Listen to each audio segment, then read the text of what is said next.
Hey, welcome to another video today. Hope you're all okay. So today I'm doing a video about why you should not get microlocs. I've seen a few of these videos, so I just thought this would be a good idea to do.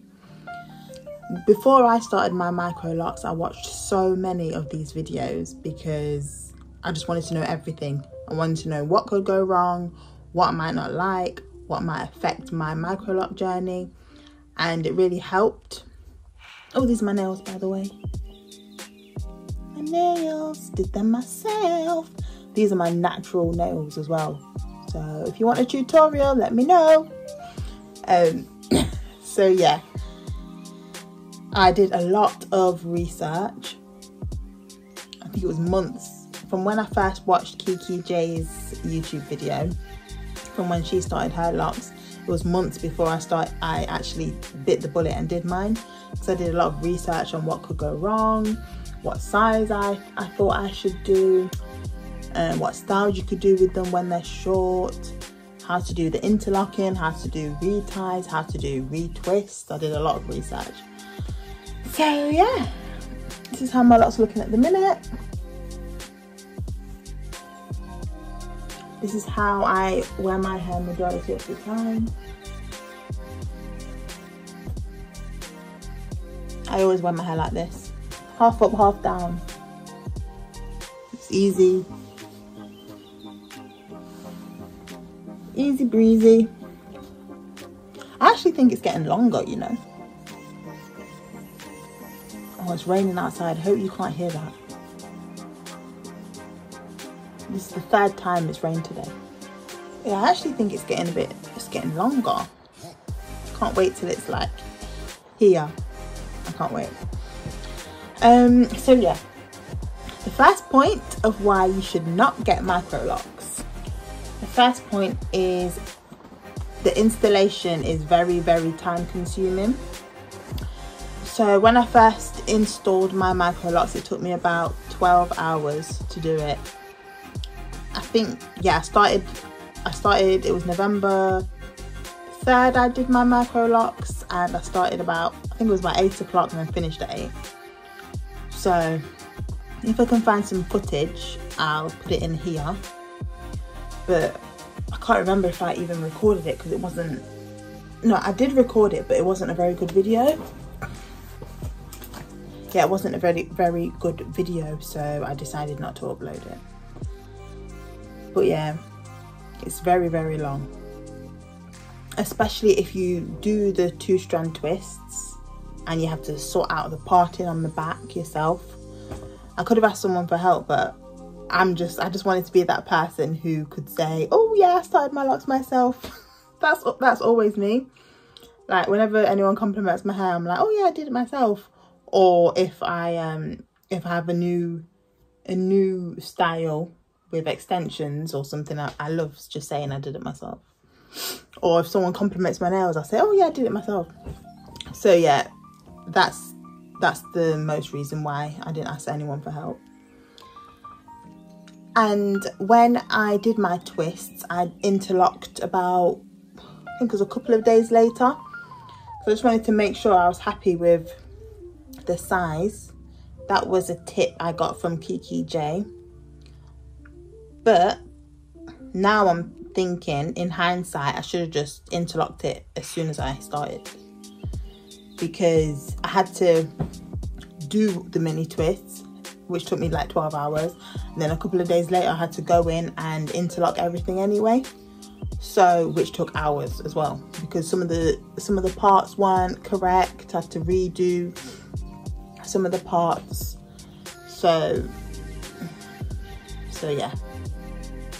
I definitely suggest interlocking as soon as you start, rather than waiting.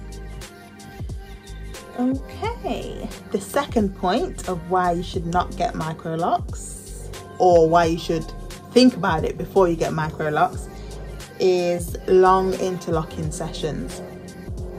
So sometimes it differs with how long it takes me, because I did a retie about, I think it was a week ago or 2 weeks ago, and it took me 8 hours, but that wasn't on one day. I did it over 2 days. And the first day I started around 3 and then finished at 8, so that's 5 hours. And then the second day it took me 3 more hours. So yeah, that's just something you need to consider, because day-to-day life is a lot quicker. Day-to-day life is so easy with microlocs, because you just get up and go, spray some water, maybe put some oil if you decide to put oil in them, and then you just go.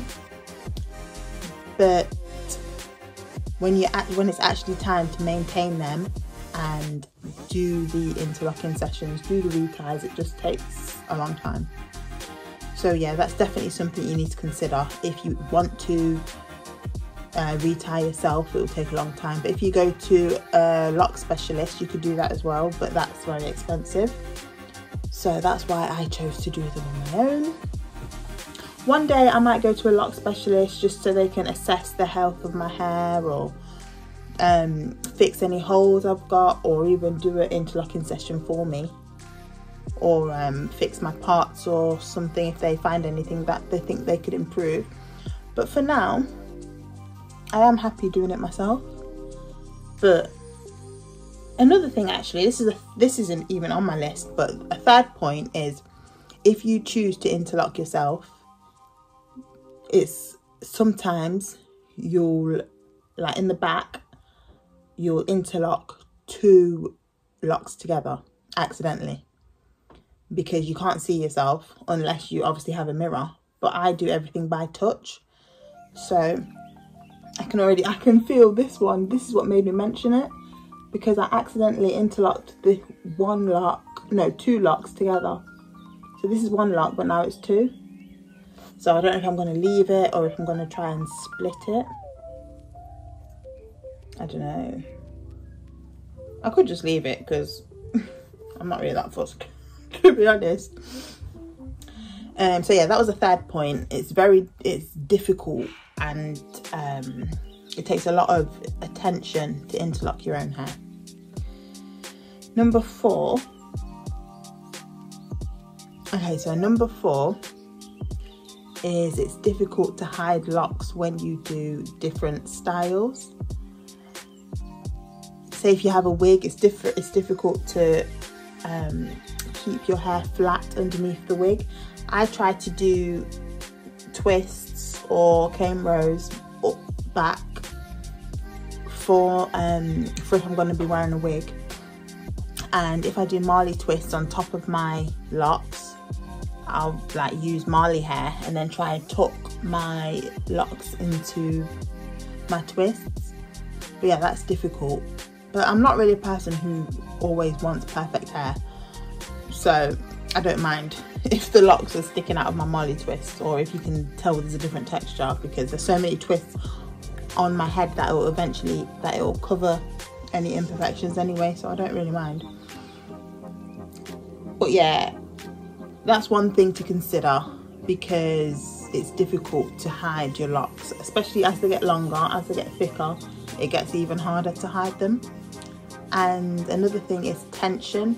You don't want to put too much tension on your locks when you do a protective style. So at one point I was wearing a wig for a while, and I kept hairspraying my wig here, just in front of my hairline. But whenever I take my wig off, my hair just seemed thinner at the front. So that's one thing that I struggled with, because I sprayed it at the front just above my hairline, so I was confused why my hair seemed thinner when I took it off. So yeah, that's another thing to consider.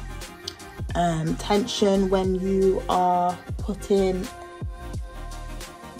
extensions on your hair. So the last time I did Marley twists, I used 3 locks. I plaited 3 locks together like that, and then I put the Marley hair on here and then just twisted it all the way down. I used 3 locks to avoid too much tension on my hair, and I think I used 1 strand of Marley hair to 3 locks, so it wasn't too heavy. I try to avoid doing 1 strand to 1 strand because this is really thin, and you can see how thin this base is. So if I put false hair on here, it will just cause tension and it will cause my locks to thin out. So yeah, that's one thing to keep in mind before you get locks, because when you've got your loose natural hair, you know, it's obviously a lot of tension when you keep braiding it down, you keep having protective styles, which is part of the reason why I got locks in the first place, because I didn't always like combing out my hair and having a puff all the time because my edges were starting to get thin. That was the only style I did with my natural hair, with my loose natural hair. I also did wigs and braids. I was always in braids, but even braids was causing tension on my hair. So I just wanted an easy style for my natural hair that I'd feel comfortable wearing all the time, because I'm always comfortable like this. This is my natural hair, and sometimes I have it down. If I don't want to do anything with it, I can just get up and go. So yeah, it's perfect for me.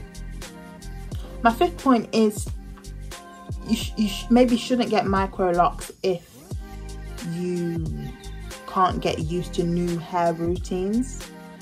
So there's a positive that the hair routine is short. You just get up, go, spray some water, do some oil. On wash days, you just use shampoo, wash it out, go. But sometimes I do miss having a deep conditioner.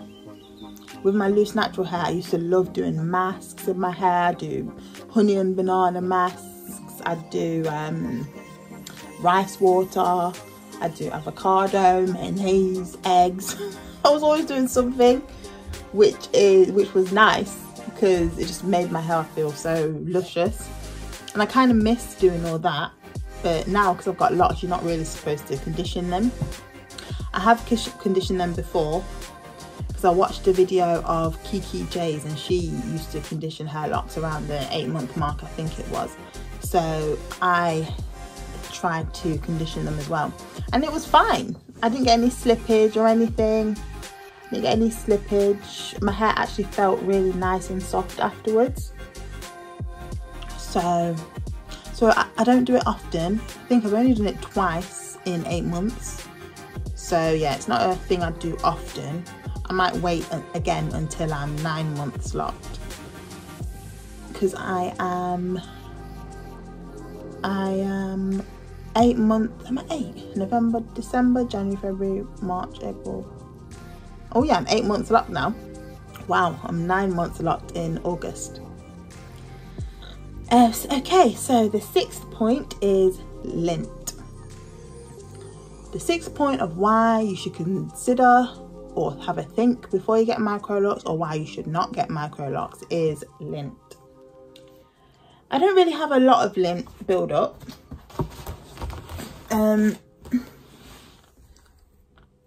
But sometimes, oh look, you can see these little here and there. I need to pull them out, but that's actually where I've pulled too tight when I'm doing a protective style. So you know when you get braids done, and then when you take your braids out, you get those little white hair bulbs on your hair at your scalp. That's because your hair's been pulled too tight. So yeah, that's one thing I get. But because I've got locks and I'm not combing them out, I'm not taking those little pieces out. So yeah, that's one thing. But yeah, lint. I haven't really got much lint. Oh, I don't think I have anyway. At the back.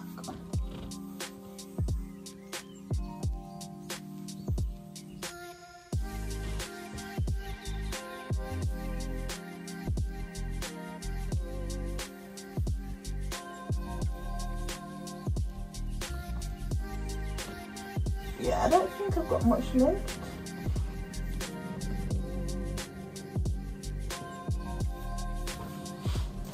yeah, I've not really got much. I think it's because I cover my hair at night when I go to sleep. I cover my hair at night when I go to sleep. When I lay on my bed, I cover my hair. Now my son's locks, he's just got locks on the top. His have a lot of lint. So much. Like, to the point where every time I look at his hair, I'm just in his hair picking out lint. I think it's because he doesn't always cover his hair with a do-rag when he goes to bed. And with kids, like, they'll just lie on the floor and do this with the head and be lying everywhere, and that just causes so much lint. So yeah, that's one thing that you need to consider. But so when I wear jumpers, like white jumpers, I'll see little white bits in my hair, but I'll just try and tweeze it out. That doesn't happen often. What else is there? Before, I have noticed build up. I don't really use edge control because I just find it time consuming trying to style my edges, so I don't do that. But I've noticed build up from shampoo. Like if I don't scrub my hair and wash it out properly. I don't braid and band my hair anymore because that's time consuming as well. And also I haven't noticed any slippage or bunching from not braiding and banding, so I just wash my hair like normal. But yeah, I think the build-up was from me not washing my hair out properly. And I'm using a moisturising shampoo at the minute, which is really nice. It makes my hair feel really nice. But I think I'm going to get a clarifying shampoo just to like remove excess build-up really well. So yeah, that's one thing.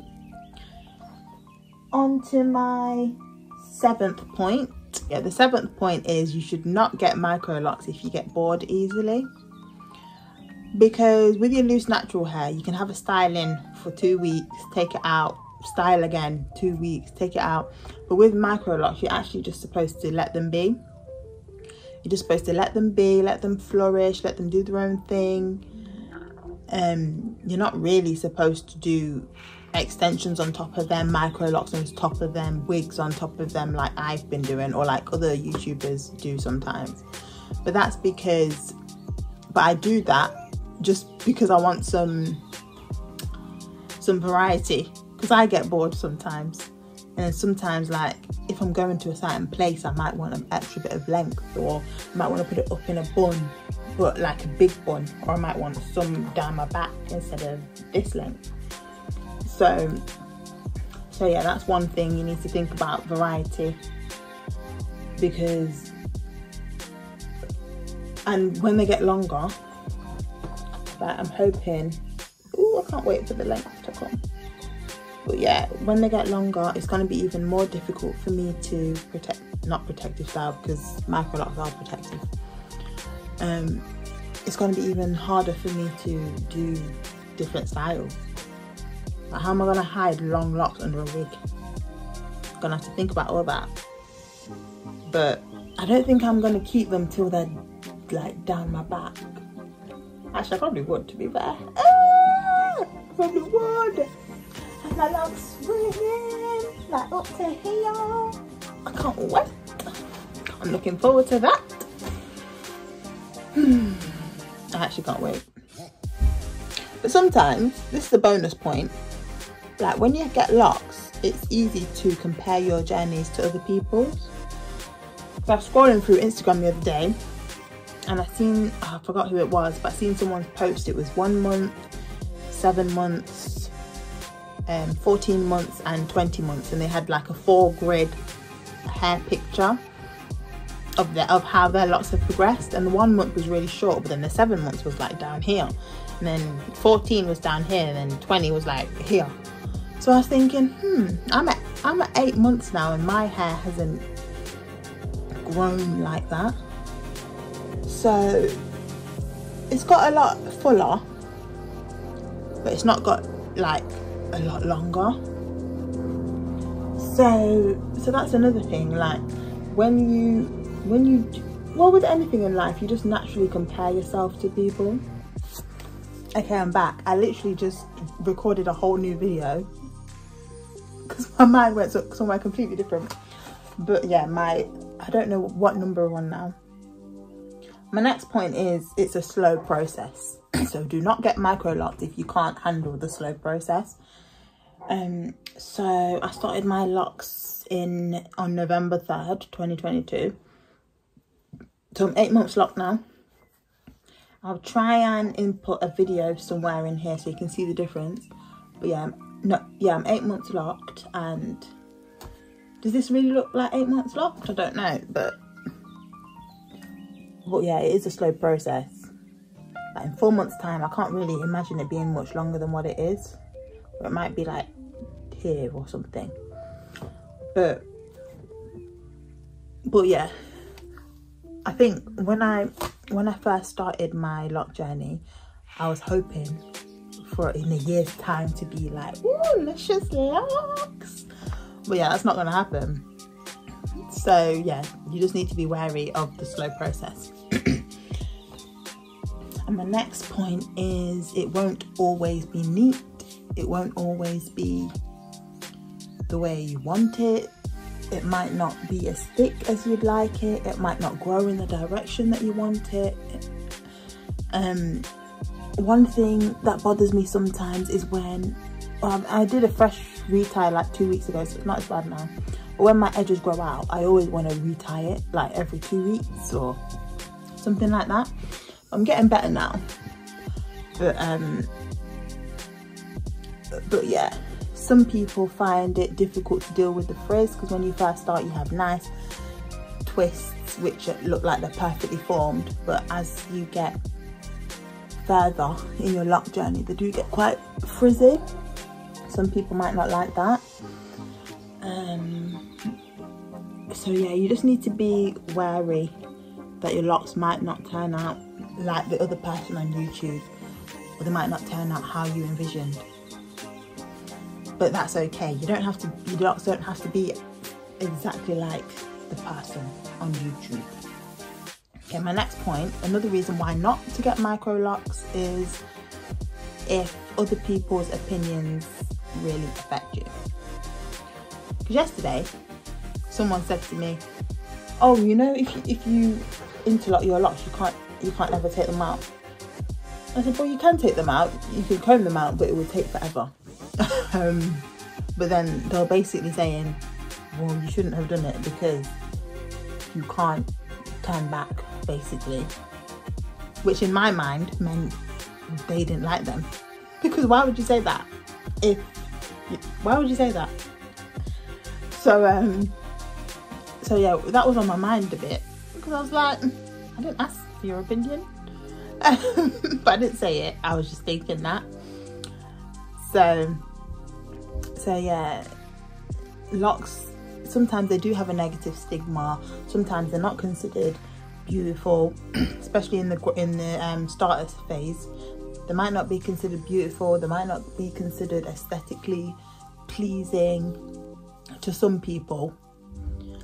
But it's really a point where you need to be in and fully locked in with your self-love journey and just feel worthy and beautiful and special within yourself without worrying about external factors. That's not really something I've been taught either, but as I get older, I feel like as I get older I'm just learning all these new things that I've never been taught before or never really spoke about with people before.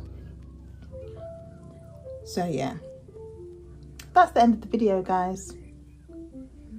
Hope you enjoyed it. Hope you learned a few things in this video. If you have any questions, comments, concerns, let me know down below. Thumbs up the video or thumbs down if you don't like it, because it helps me. But yeah, that's it. Thanks for watching. Bye.